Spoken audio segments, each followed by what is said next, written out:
Hello ladies and gentlemen, and welcome back to Hobby Night. I'm Angela, and today I'm going to be going over my new top 10 favorite contrast paints.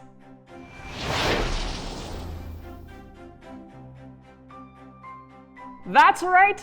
It's been over a year since I've made a contrast list, and we've gotten some new colors in the lineup, so I think it's time we return and take a look at what my current favorite contrast paints are. So without further ado, let's go ahead and jump into number 10. Starting at number 10 with Black Templar. This is one of the contrast colors from the old lineup that I still absolutely love, and here's why. Because I compared it to Black Legion, which is one of the new black contrast colors from the 2.0 lineup, and while I do like it and think it has its uses, I actually like the range that you get out of Black Templar a lot more. It has a greater range for shadows, for highlights, and for your midtones, which is exactly what I personally am looking for when I'm working with contrast paint. Now, the Black Legion color definitely has its uses. I'm going to be using that anytime I'm just needing to coat something ahead of time for some metallic paint, but when I'm wanting to paint black armor or black cloth, I think I'm going to be sticking with Black Templar, which is why it's made it to my number 10. Moving on to number 9, I chose Sigvald Burgundy. This is a color that I've used twice. I've used it in both of the contrast videos that I've used using 2.0 contrast paints, and I love it. It is my new go-to for gore, because to me, when I want something that looks like wounded flesh or an open gaping maw, I want something that's sort of pinky red, and this color is perfect. I just love the way that it settles into the recesses. I think the color is just gorgeous, and not only can it work for gore or tentacles or that kind of thing, you can also use it as a lovely color for fabric. It works as a really nice, rich, otherworldly color for fur or hair if you're wanting to go that direction, or gemstones. It also works really great for that, so it's just a very versatile color, and that's why it's made it to my number 9. At number 8, the color that has made me want to paint ultramarines, and that is Asurman Blue. I love this particular new contrast color, especially since contrast paints have notoriously not had great blues in their lineup up until this point. Asurman Blue looks stunning. It is exactly what I wanted. This is the truest blue I think that comes in all of the contrast paints, and that's just my opinion. I'm sure there are other options out there, but for me, this is the color. Not only do I think it looks great as, an armor for ultramarines or any other faction that you might want to paint blue, I do think it's going to work great on cloth. I think it's going to be great for like gems and magical energy. Anything like that, this color I think is going to be perfect. And the thing that I just want to point out about the newer blues versus the older blues from the contrast lineup is the newer ones seem to coat a little bit better, which is really the thing that I was missing from those other colors, especially ultramarine blue. That paint was terrible about just like how it dried onto a model. I always had just the worst experience with it, but since I've started using this Asurman Blue color, I've not had that problem anymore, and I absolutely love it, which is why it's made it to my number 8. Next up at number 7, probably the most unfortunately named paint of all of the paint lineup for contrast, and that is Gharghak's Sewer. I get it, it's brown, you wanted to make a poop joke, but guys, it's a beautiful brown color tone that I think can be used on a lot of different things, and I personally like it better than snakebite leather. My problem with snakebite leather is every time I've used it, I get a little bit of a shiny finish to it, and I hate that because the rest of my contrast paints are relatively matte or satin finished, and for some reason, that one's shiny. But not anymore, because I can just use Gharghak's Sewer and get a perfectly wonderful leather color tone with a great range, also being able to push it into some darker browns if I want to do like some wood or dirt or stone or just cloth. Really, this color seems like it's going to be very, very versatile, and I really, really love it. At number 6, I've chosen Baal Red, one of the new red contrast colors that I think across the board, everybody is very pleased with. This color is going to be perfect for painting armor, which is the main reason I picked it. Now, normally, when I'm working with contrast colors, I want them to actually do what contrast is meant to, which is show a true shade, midtone, and highlight. Baal Red doesn't specifically do that, and there's a couple of colors in the new 2.0 contrast line that don't. However, this particular one, I'm okay with it because it is such a pale color that you can build up other colors onto it, and with shades and highlights and all sorts of things, that it works beautifully as just a quick and easy red base coat, whether you're working on gems, armor, clothing, hair, any of these things. It is just absolutely fantastic, which is why it's made it to my number 6. It's that time of the video where I interrupt to tell you about my Patreon and to let you know that we just added a Discord server which all tiers get access to. So if you're wanting a way to chat with me, share with me your projects, or just tell me what board games you're playing, definitely make sure to check the link below and check out my Patreon. Moving on into my top 5 colors, and frankly I am very excited for these, and we're going to start with IronJaws Yellow. Now there are a lot of new yellows that you can pick from when you're going to shop for contrast paints, but I have found that IronJaws is my favorite because it actually, like I've said a few times, does what contrast is meant to. It has a little bit of a natural shadow to it and has a little bit more highlight than I found Imperial Fist to have, which I personally love. This is just, I don't know, it's such a gorgeous, perfect yellow to me. Like, it has just the right level of brightness. It does have a little bit of an orange undertone, which me personally, I actually really like, but it doesn't overdo it like a Yondon does. So I'm going to be using the crap out of this paint, which is why it's made it to my number 5. At number 4, I'm kind of cheating because technically Soulblight Grey is not a contrast paint. However, it came out during the Contrast 2.0 lineup. It was on their ads and marketing for contrast paint at that time, so I'm counting it.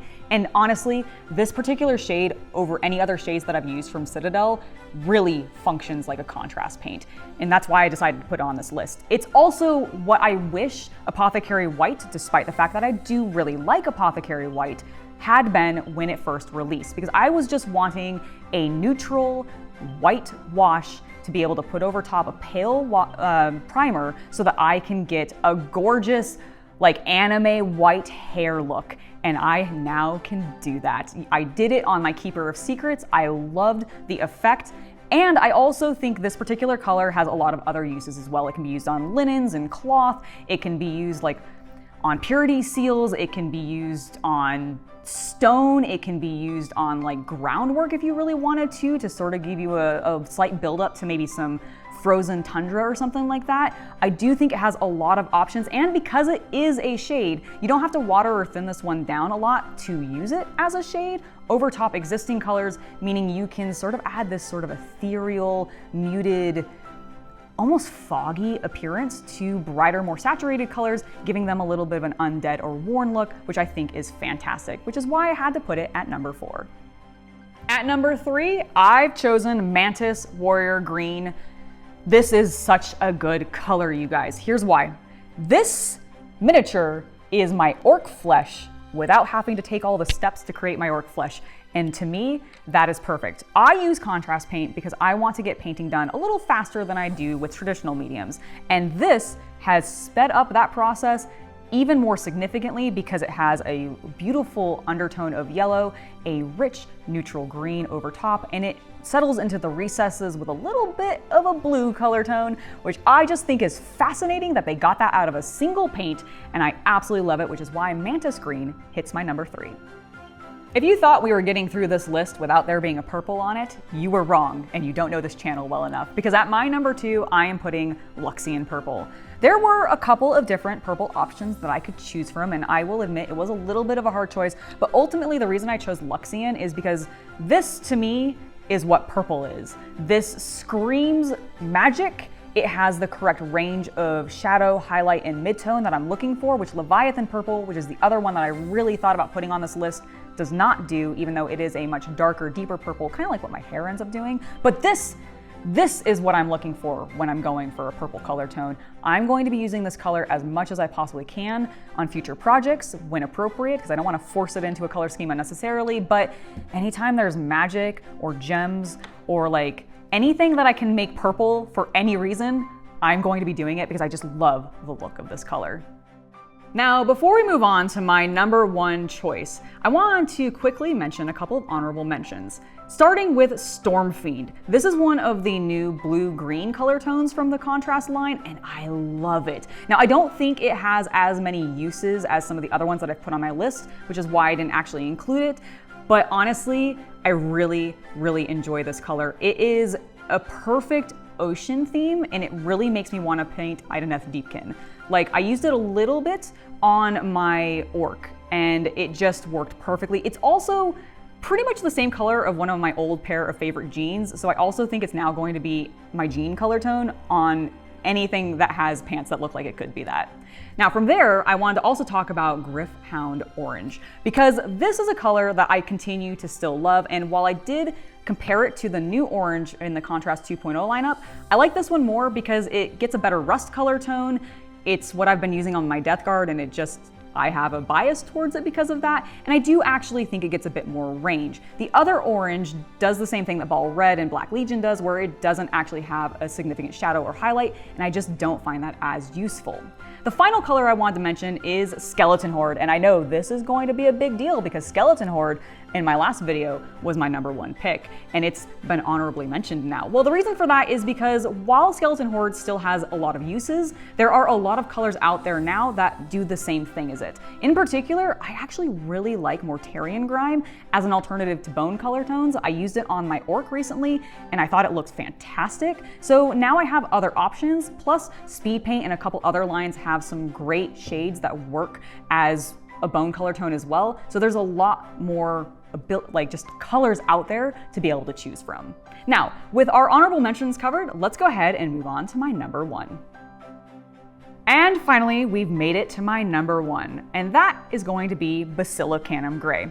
I know, it's one of the old contrast colors, and I still really like it. It has the most versatility of any other color that I have used in the contrast lineup, and it's the paint that I have used the most often. So I felt like I had to put it at #1. I mean, I just put it on literally every model I've worked with because I can use it on stone, I can use it on metals. I really like using Basilicanum Grey as a non-metallic metal, or as a wash over top existing metallics, because it just knocks back the color just enough, but it's not so dark that it removes that sort of silvery undertone that I really like from them. It actually enhances it a bit more, and I don't know, Basilicanum Grey to me is just the most useful contrast color out there, which is why it's made it to my #1. All right, that has been it for my updated top 10 favorite contrast paints list. Let me know what you thought below, and absolutely tell me which of the contrast colors are your favorites, because personally, I am still exploring them all. I have had this list change many times as I was even writing this episode, because there are just so many great colors out there that really there's a lot of opportunity, and that's what I find fantastic about painting, is there's just so much opportunity to do cool things because there's so many tools and supplies out there. So definitely tell me your favorites. And before I head out, I want to go ahead and give a huge thank you to my patrons for making it so content like this can continue to happen. Without your guys' support, we wouldn't be doing this, so thank you very much. I've been Angela, and I hope you have a wonderful hobby night.